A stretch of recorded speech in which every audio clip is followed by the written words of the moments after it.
Good evening, and welcome to Mining the Riches of the Parsha. Tonight is Thursday night, May 5th, 2022. The Moel, who did my bris in Memphis, Tennessee, where I was born, almost 64 years ago, he passed away last Friday at the age of 96.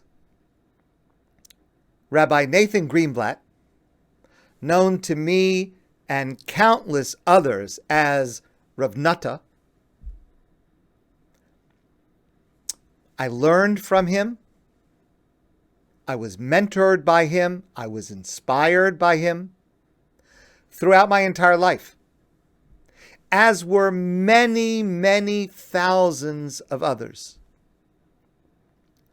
Rav Natta was born in Washington, D.C. in 1925. He was one of the most prized and most respected students of Rav Moshe Feinstein, the greatest authority in Jewish law in the previous generation.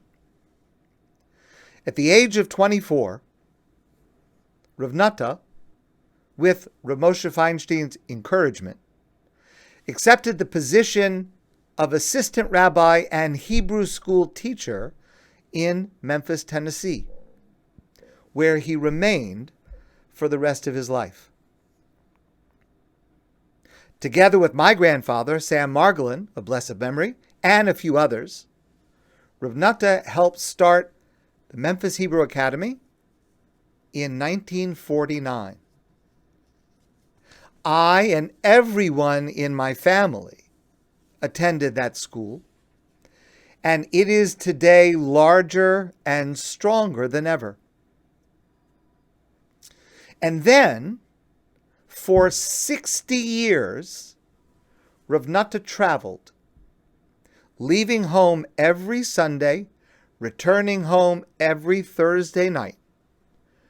Rav Natta traveled all across America, especially to small towns in the South, to provide the services that Jews and Jewish communities need. He inspected food factories for the OU. He did bris milah, circumcisions, wherever a Jewish boy was born. He would do a get, a Jewish divorce, or build an eruv, or build a mikveh, oversee a conversion, fix a Torah scroll, shecht animals, resolve disputes, read the Torah, lead davening, teach every area of Torah at every level. Any need a Jew or a Jewish community had. And not only did he do it, he was an expert in the laws of every single subject in Jewish law. Not only was he an expert in the laws, he was also an expert in performing it, in doing it practically.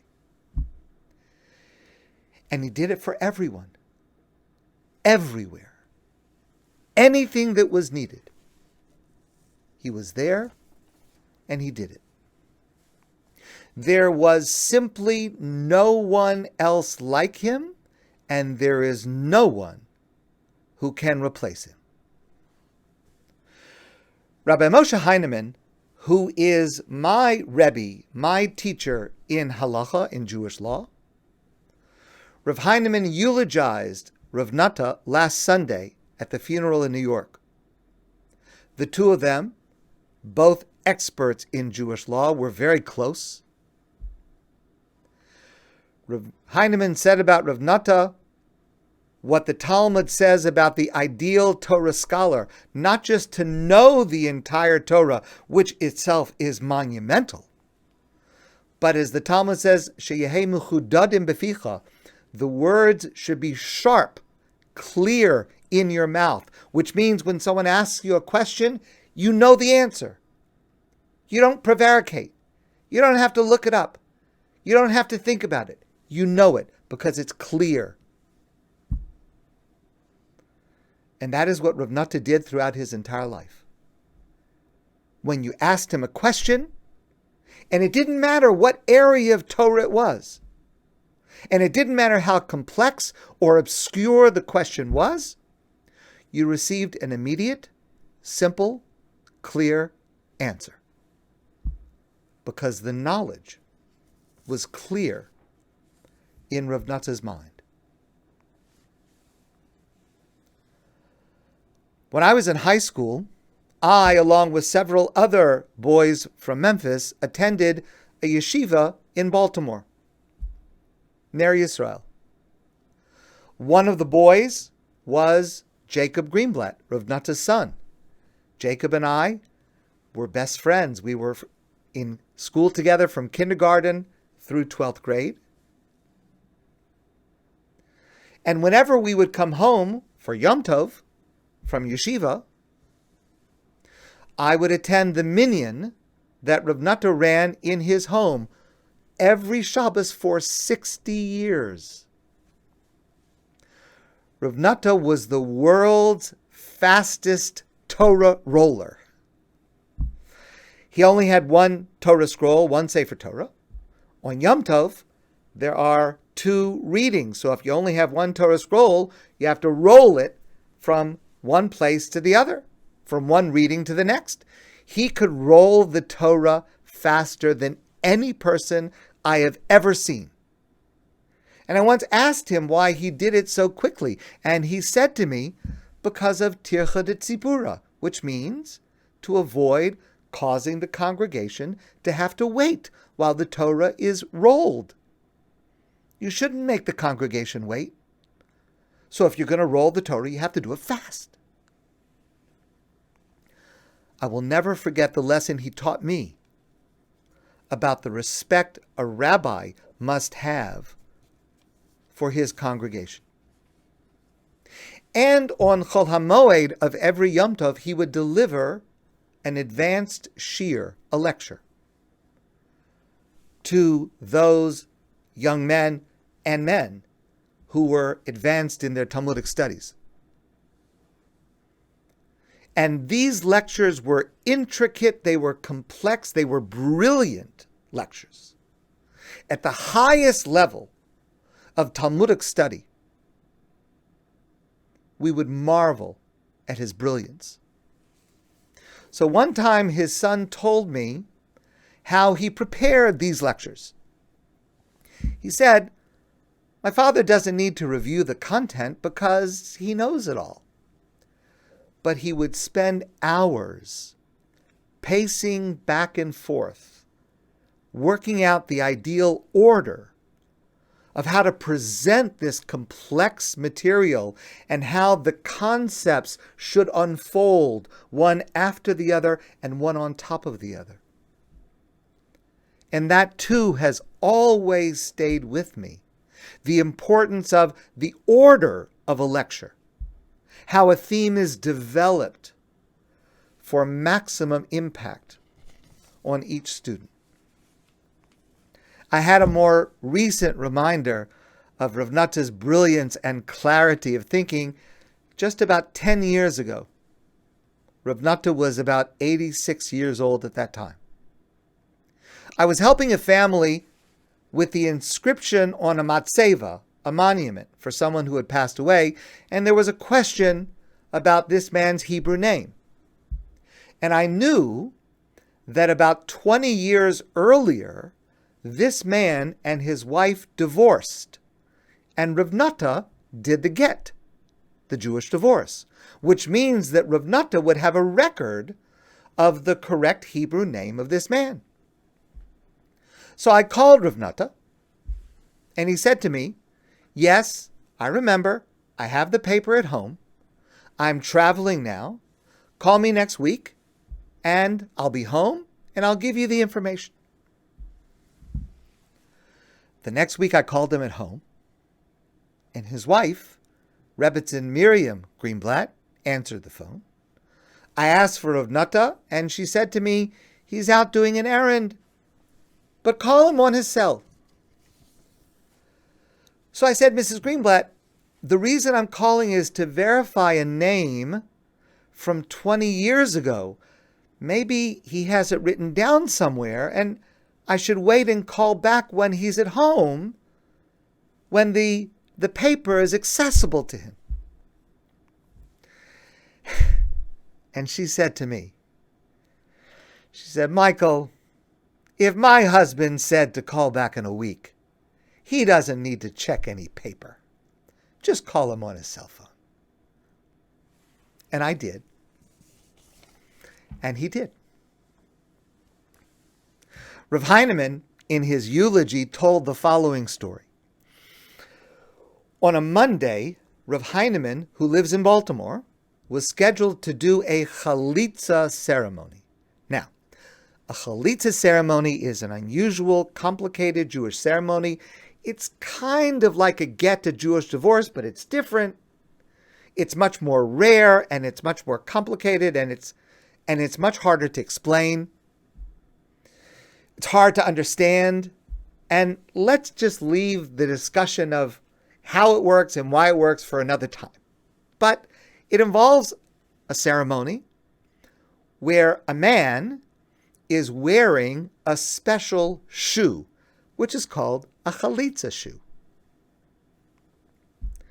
It's kind of like a sandal with straps that go up close to the knee. Okay, I understand. It's very strange, very rare, but again, let's just leave that to the side because that's not the part I want to deal with. So the chalitza ceremony was scheduled with Rav Heinemann for Monday. On Sunday, the day before, Rav Heinemann learned that the man that he would see on Monday was in jail, and he was going to be released for Monday to attend this ceremony, and then he was going back to jail. Okay, it's not a problem.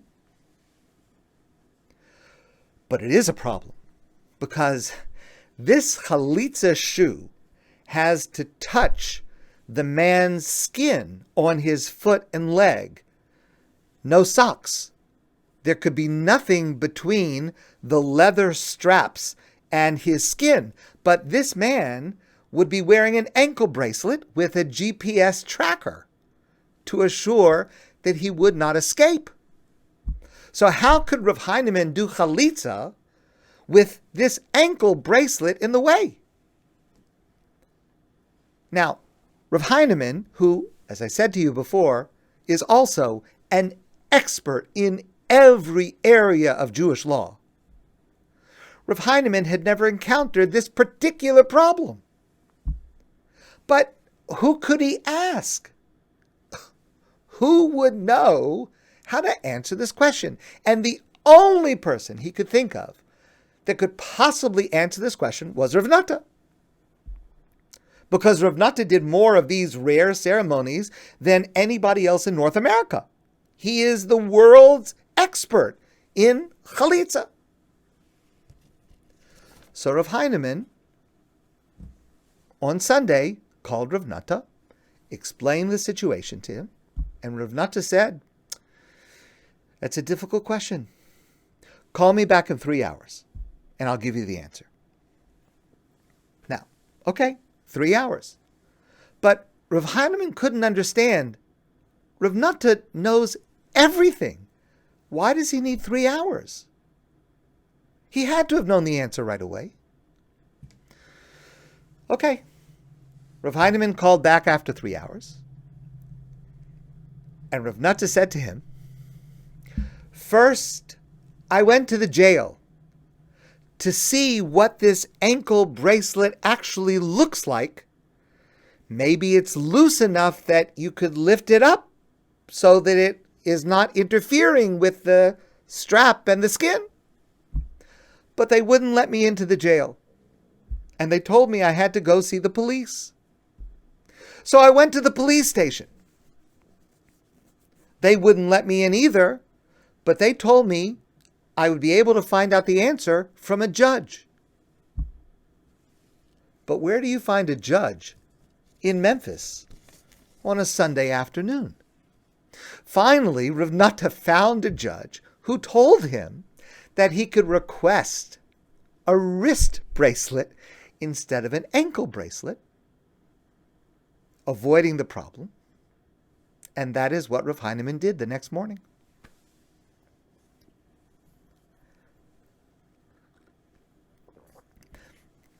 After I finished college, I went to Israel to study in yeshiva, and my plans didn't work out the way I anticipated. And I ended up attending an all-Israeli yeshiva where no one spoke English except for me and 3 other students out of 120. Thank God it was a wonderful, remarkable experience that changed my life. One of the other Americans at this yeshiva was Joey Greenblatt. Joey Greenblatt is Rav Natta's youngest son. He's 2 years younger than me. And we became best friends. During that year in Israel, Joey and another American friend both had their fathers, who were both rabbis, come to visit them during the course of the year. And Joey and this other friend were discussing amongst themselves. They weren't sure if they should go to the airport to meet the plane when their father would arrive. They weren't sure. So the other friend's father told his son, "Of course I expect you to be at the airport. When I walk off that plane, I expect to see your face. I'm coming all the way from America to visit you. I want to see you at the airport." Joey's father, Rav Nota, told him, "If I see you at the airport, you're in big trouble. I expect that when I finally reach the yeshiva, whatever time it is, I will find you there in the yeshiva studying Torah, and I will join you and we will study Torah together. Don't you dare waste time to come to meet me at the airport, because that's what I want from you." Because that Torah study was the essence of Rav Natta's life.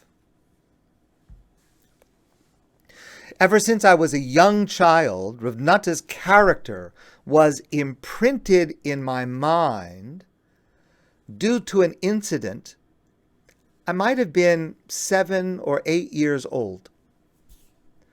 There was a bris at the home of my aunt and uncle, Elaine and Sidney Katz. Rav Natta was the Moel. He was doing the bris. Now, I don't remember who the baby was. It was not a son of the Katzes. It might have been a relative. It might have been a friend. I don't remember.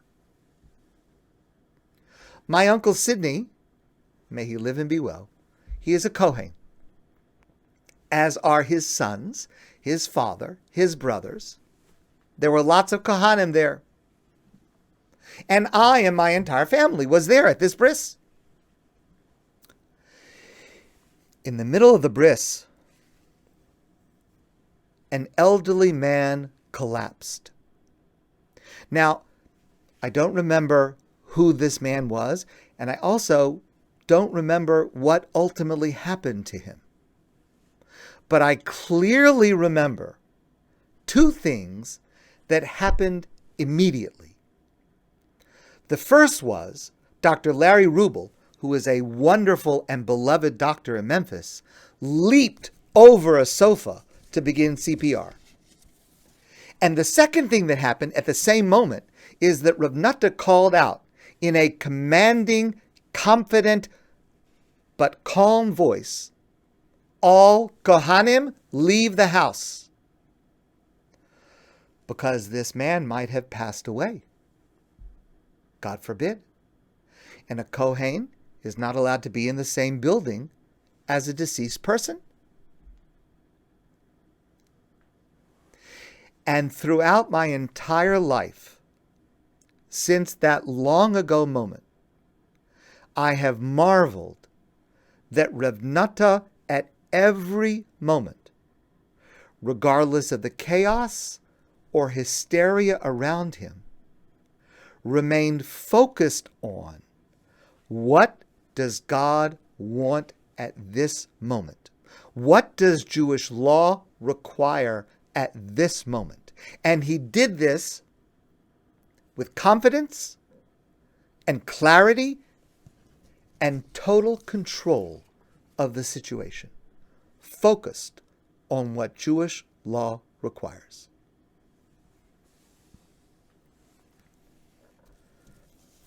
The greatest influence Rav Nota had on my life was during the 4 years that I served as the rabbi in New Orleans, Louisiana.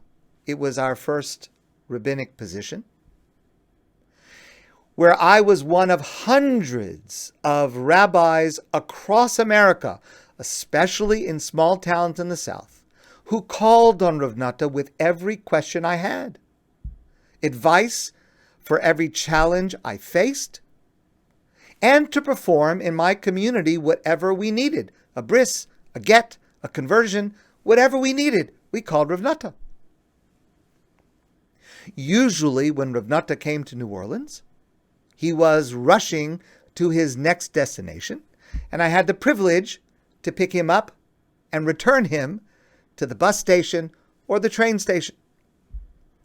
When he did stay overnight, we had the privilege of hosting him in our home, which we always cherished. Once he came to perform a get, a Jewish divorce. And this was a very, very difficult case. In this case, the wife refused to receive the get. Now, almost always, when there is get refusal, it's the husband who refuses to give a get, but a wife can cause just as much harm by her refusal as a husband can cause. And this was one of the rare cases where it was the wife who was refusing.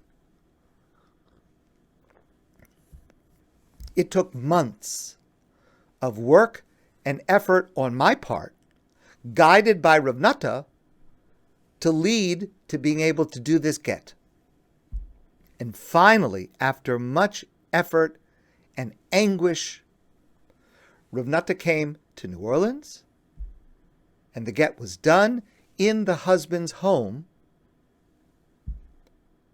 And then, after the get was completed, it was just the husband, Rav Nota, me, and one other person who had served as a second aide, the second witness. A get requires two aid him, 2 witnesses. I was one of the witnesses, and there was someone else who was the second witness. And we were about to leave. It was late. The now divorced man said to us, "Hold on, please wait just a moment. I'll be right back." And he came back into the room with a bottle of champagne. And I understood, because it had been months of acrimony, and now he was finally free. And Rav Nota said, no champagne. We do not celebrate a divorce. It may be necessary. It may be a relief, but it's not a celebration. We don't say mazel tov, and we don't drink champagne. And I learned 2 very important lessons that night. I learned from Rav Nota how we are to look at divorce, an attitude that stays with me till today. And I also learned from Rav Nota that night that it's not enough to know Torah, and it's not enough to follow Jewish law and to do what is right and what is correct. It is also necessary to have the appropriate emotion and attitude at every moment based on Torah values. When I first started my career as a rabbi, I must be honest, I knew next to nothing. And in New Orleans, I had no one to ask, no one to discuss it with. Without a lifeline to Rav Nota, without the certainty that at the other end of the call was a man who knew with certainty whatever I needed to know, and who would come when I needed him, without that, I and hundreds of other rabbis, over the course of 60 years, never would have survived. Rav Nota made all the difference in the world.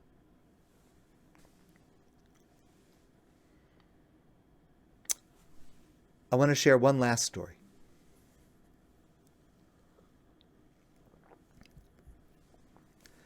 In our 4th year in New Orleans, we had 2 children, and Marcy was pregnant. And in the middle of the pregnancy,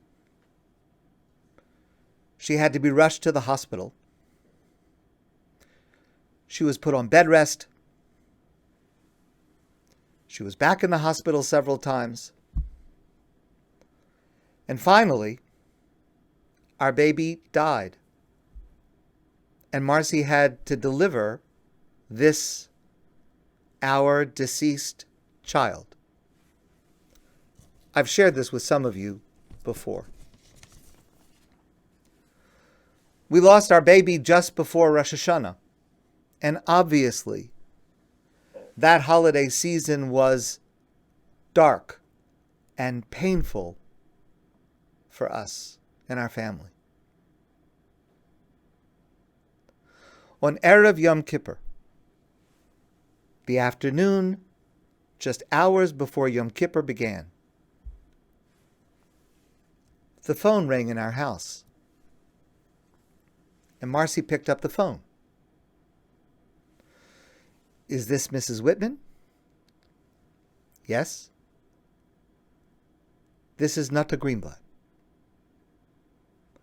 I heard what happened. I'm so sorry for your loss. And I pray that God will give you the strength to be healed physically and emotionally in the coming new year. That the great Rav Nathan Greenblatt, on that most busy and important day, just before Yom Kippur begins, that he was thinking of us, that's a gift we will never forget. A colleague of mine once wrote, a rabbi's main role is love. Rav Nota loved God. Rav Nota loved the Torah. He loved studying the Torah, and he loved fulfilling the Torah. And Rav Nota loved every one of God's children. My Rebbe, my mentor, Rav Nathan Greenblatt, a blessed memory. There was no one else like him,